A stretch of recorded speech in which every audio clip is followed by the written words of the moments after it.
Hello students, online study class में आपका स्वागत है। मैं H C Joshi, TGT SST, केंद्रीय विद्यालय, ITBP सेकेंड शिफ्ट, देहरादून।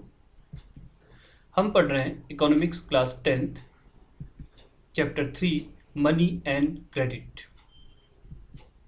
पिछले वीडियो में हम पढ़ चुके हैं money as a medium of exchange, barter system, double coincidence of bonds, modern forms of money. इस वीडियो में हम पढ़ने जा रहे हैं लोन एक्टिविटीज़ ऑफ बैंक्स और टर्म्स ऑफ क्रेडिट के बारे में। तो शुरू करते हैं topic loan activities of banks. बैंकों की ऋण संबंधी गतिविधियां। Banks keep only a small proportion of their deposits with themselves as a provision to pay the depositors who might come to withdraw from the bank on any given days. Banks use a major portion of the deposits to extend loan or credit.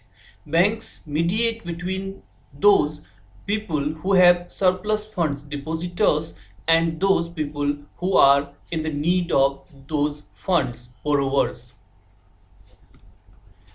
Bank जनता से जो धन जमा खातों में स्वीकार करते हैं उसका क्या करते हैं?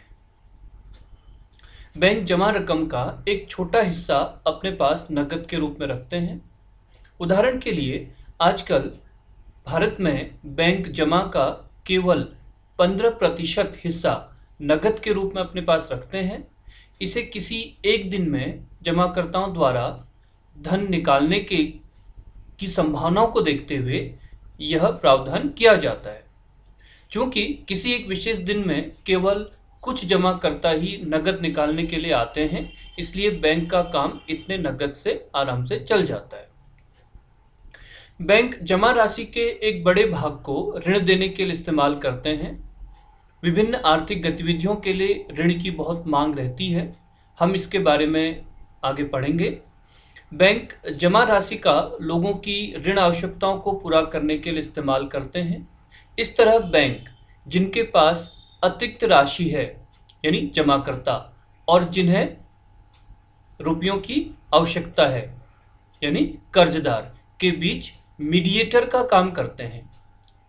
बैंक जमा पर जो ब्याज देते हैं उससे ज़्यादा ब्याज ऋण पर लेते हैं। कर्जदारों से लिए गए ब्याज और जमाकर्ताओं को दिए गए ब्याज के बीच का अंतर बैंकों की आय का प्रमुख स्रोत है। Banks charges a higher rate of interest on the loan than what they offer on deposits. The difference between what is charged from borrowers and what is paid to the depositors is their main source of income. इस चित्र में आप देख सकते हैं bank एक mediator की तरह काम कर रहा है। ये डिपोजिटर्स हैं जिनके पास अपने खर्च के बाद कुछ रुपया बच जाता है जिसे वो बैंक में जमा करते हैं। पीपुल मेक डिपॉजिट्स और इस डिपॉजिट के बदले में बैंक इन्हें ब्याज भी देता है। People make withdrawals and get interest और साथ ही साथ जो रुपया बैंक में इन लोगों ने जमा किया है उसे वो जरूरत पड़ने पर कभी भी निकाल सकते हैं। दूसरी ओर आप देख रहे हैं बोरोवर्स को यानी कर्जदार जिन्हें रुपयों की आवश्यकता होती है, जो लोन या ऋण लेते हैं बैंक से। People take loans and people repay loans with interest.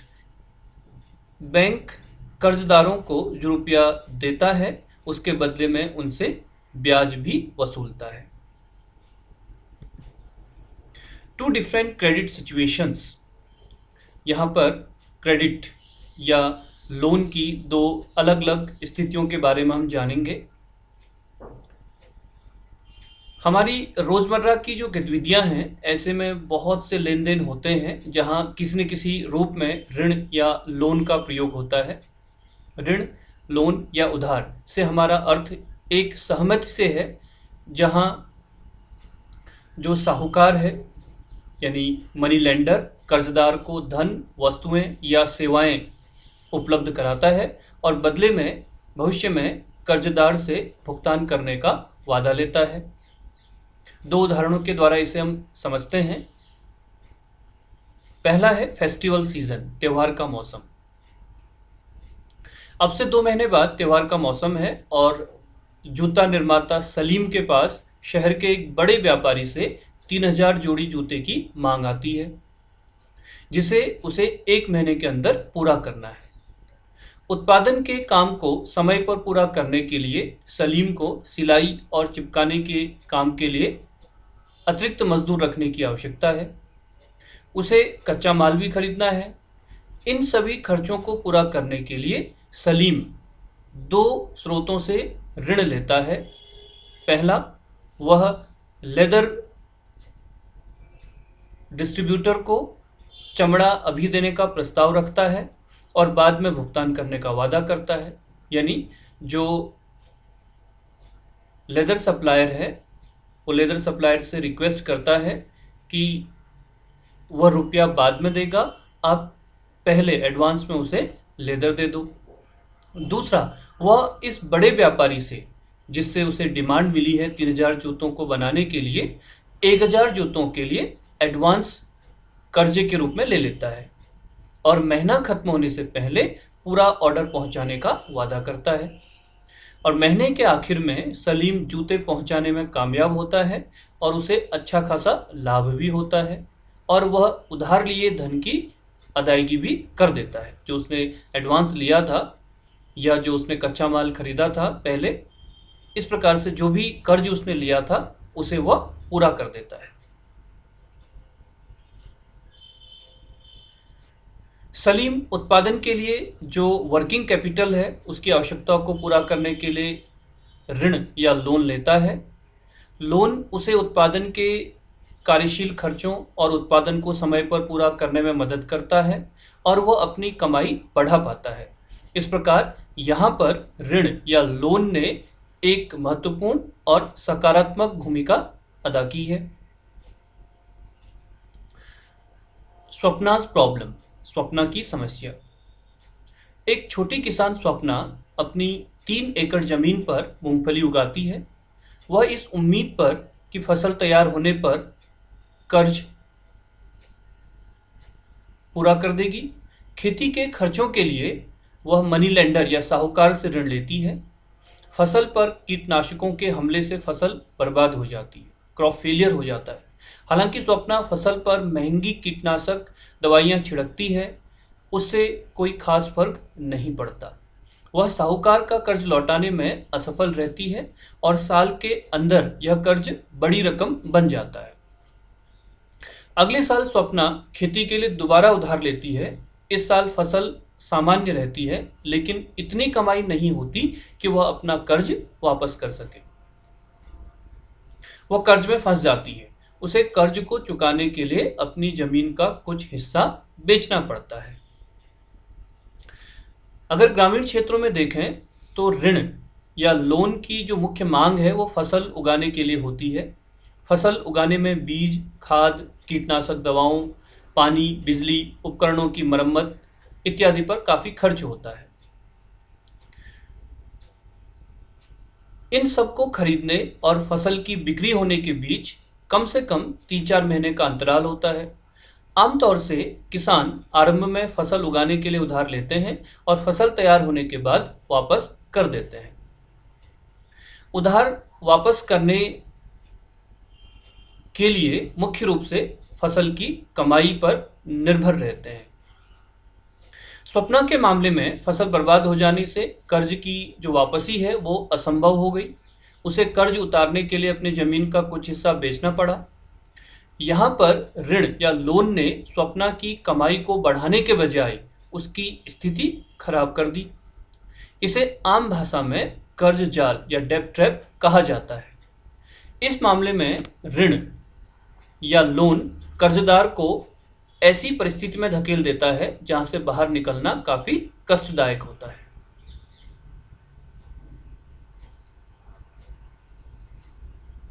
Credit or loan refers to an agreement in which the lender supplies the borrower with money, goods, or services in return for the promise of future payment.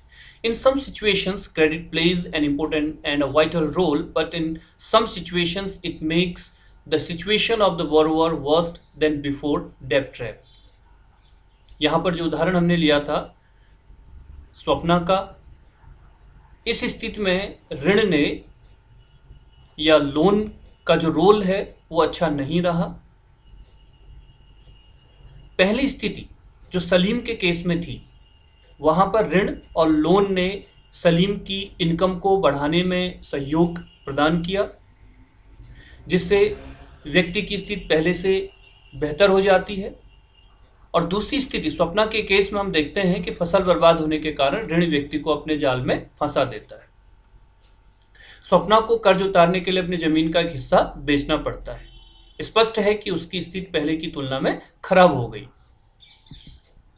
डेब्ट trap, it is a situation in which a person takes a loan and due to unavoidable circumstances he is not able to repay his loan. At times, repayment of the loan becomes difficult and credit, instead of improving the earnings, pushes the borrower into a situation from which recovery is very difficult and painful. This situation is called debt trap.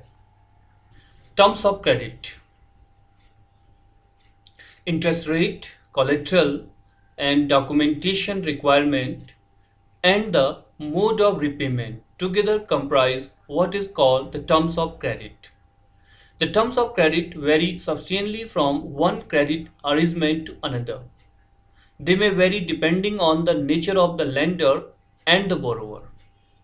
ब्याज दर, समर्थक ऋणाधार, collateral जिसको हम कहते हैं, आवश्यक कागजात और भुगतान के तरीकों को सम्मिलित रूप से ऋण की शर्तें कहा जाता है। ऋण की शर्तों में एक ऋण व्यवस्था से दूसरी ऋण व्यवस्था में काफ़ी अंतर आ जाता है। कर्ज की शर्तें उधारदाता और कर्जदार की प्रकृति पर भी निर्भर करती हैं। कोलेट्रल, समर्थक ऋणाधार. Collateral is an asset that the borrower owns, such as land, building, vehicle, livestock, deposits with banks, and uses this as a guarantee to a lender until the loan is repaid. If the borrower fails to pay the loan, the lender has the right to sell the asset or collateral to obtain payments. Properties such as land titles, deposits with banks, livestock are some common examples of collateral. Collateral या समर्थक ऋणाधार वह संपत्ति है जो किसी कर्ज लेने वाले व्यक्ति के पास, जैसे लैंड, बिल्डिंग, व्हीकल या लाइवस्टॉक या बैंकों में जमा पूंजी के रूप में होती है। यदि किसी व्यक्ति को कर्ज लेना है तो जो कर्ज देने वाला व्यक्ति है वह इनमें से किसी एक चीज़ की गिरवी रखने की मांग करता है, जिसके बदले में वो लोन दे सके, और ये तब तक गिरवी रखा जाता है जब तक कि वो लोन वापस ना कर दे। और यदि कर्जदार लोन वापस करने में असफल रहता है तो उधार देने वाला उसकी इस संपत्ति को बेचने का अधिकार रखता है। जमीन, बैंकों में जमा पूंजी, पशु इत्यादि कोलेट्रल या समर्थक ऋणाधार के आम उदाहरण हैं जिनका उपयोग कर्ज लेने के लिए किया जाता है। A house loan. Megha has taken a loan of rupees 5 lakhs from the bank to purchase a house. The annual interest rate on the loan is 12% and the loan is to be repaid in 10 years in monthly installments. Megha had to submit to the bank documents showing her employment records and salary before the bank agreed to give her the loan. The bank retained as collateral the papers of the new house, which will be returned to Megha only when she repays the entire loan with interest. एक आवास ऋण, house loan का उदाहरण हम यहाँ पर लेते हैं। मेघा ने घर खरीदने के लिए बैंक से 5 लाख रुपए का कर्ज लिया। इस कर्ज पर ब्याज की वार्षिक दर 12% है और इस कर्ज को 10 साल में मासिक किस्तों में लौटाया जाना है। मेघा को बैंक से कर्ज लेने से पहले उसे अपनी नौकरी और वेतन संबंधी रिकॉर्ड दिखाने पड़ते हैं। बैंक नए घर के सभी कागज ऋणाधार या कोलेट्रल के रूप में रख लेता है, जिन्हें मेघा द्वारा ब्याज समेत कर्ज लौटाने पर वापस किया जाएगा।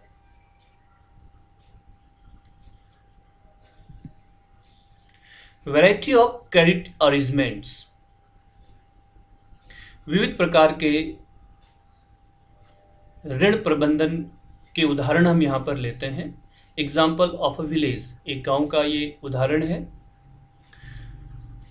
Rohit and Ranjan had finished reading about the terms of credit in class. They were eager to know the various credit arrangements that existed in their area. Who were the people who provided credit? Who were the borrowers? What were the terms of credit? They decided to talk to some people in their village.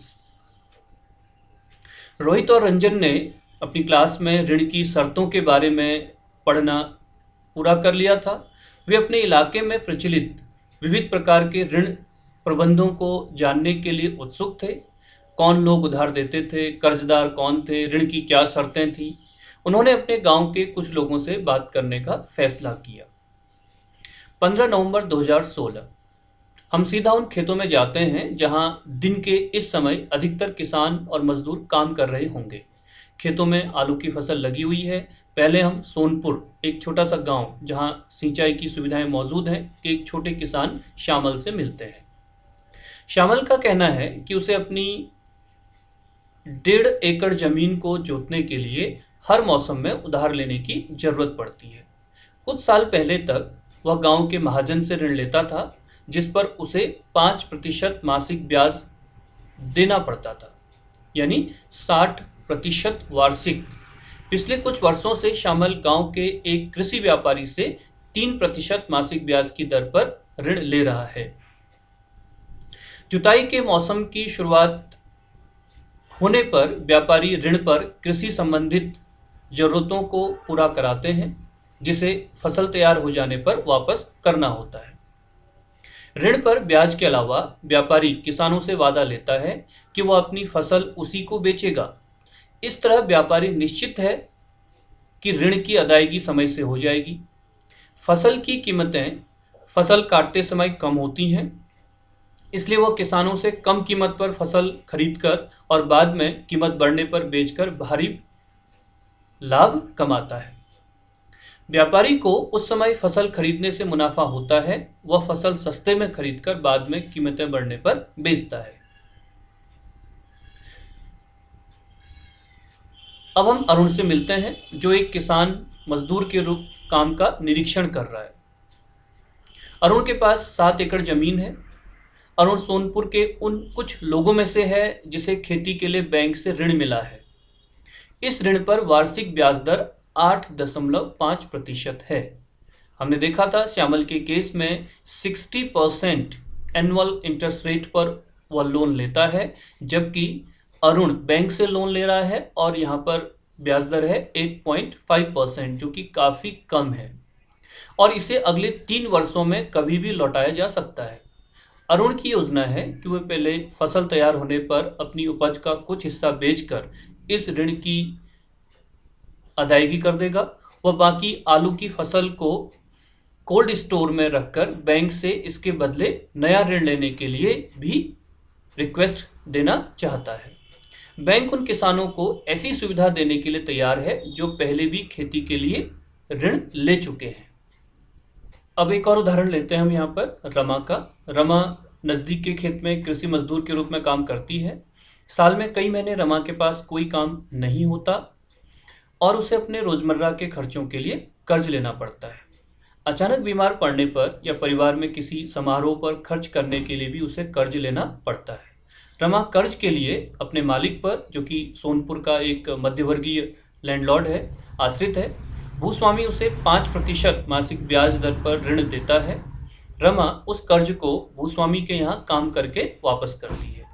अधिकांशतया Rama को नया ऋण लेना पड़ जाता है, जबकि वह पुराना ऋण लौटा भी नहीं पाती है। वर्तमान में उसे भूस्वामी के 5,000 रुपये देने हैं। यद्यपि भूस्वामी उसके साथ अच्छा व्यवहार नहीं करता, फिर भी वह उसके लिए लगातार काम करती है ताकि आवश्यकता पड़ने पर उसे ऋण मिल सके। रमा हमें बताती है कि सोनपुर में भूमिहीन लोगों के लिए ऋण का एकमात्र स्रोत भूस्वामी ही हैं। यहाँ पर 3 केस जो हमने पढ़े, पहला श्यामल का था जो मनी लेंडर से उधार लेता है, लोन लेता है। पहले उसे 60% वार्षिक ब्याज की दर से चुकाना पड़ता है, बाद में फिर वो दूसरे मनी लेंडर से उधार लेता है, तो यहाँ पर जो ब्याज दर है 3% मासिक या 36% एनुअल इंटरेस्ट रेट की दर से उसे ब्याज चुकाना होता है। दूसरा केस हमने देखा था अरुण का, जो कि सोनपुर का एक मध्यवर्गीय किसान है। उसे बैंक से लोन मिल जाता है जिसकी ब्याज दर 8.5% वार्षिक है, जो कि काफ़ी कम है और उसको काफ़ी मदद मिलती है और अगले 3 सालों में उसे बैंक को लोन वापस करना होता है। तीसरा उदाहरण हमने देखा था रमा का, जो कि एक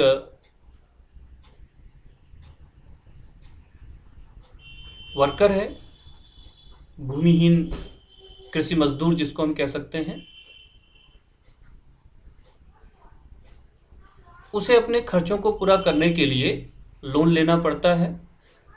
वह सोनपुर के एक मध्यवर्गीय किसान के यहाँ काम करती है और उसे लोन लेती है जिसकी ब्याज दर 5% मासिक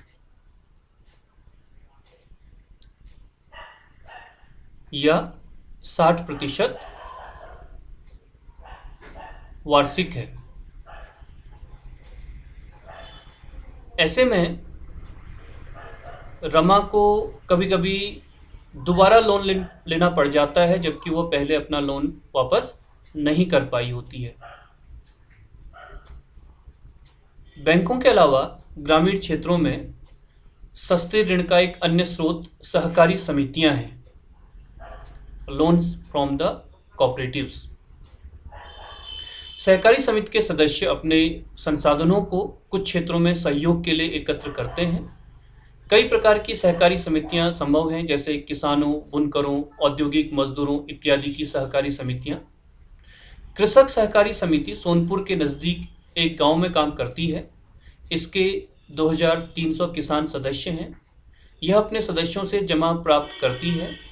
इस जमा पूंजी को ऋणाधार या कोलेट्रल मानते हुए इस सहकारी समिति ने बैंक से बड़ा ऋण प्राप्त किया है। इस पूंजी का इस्तेमाल सदस्यों को कर्ज देने के लिए किया जाता है। यह ऋण लौटाने के बाद कर्ज का दूसरा दौर शुरू किया जा सकता है।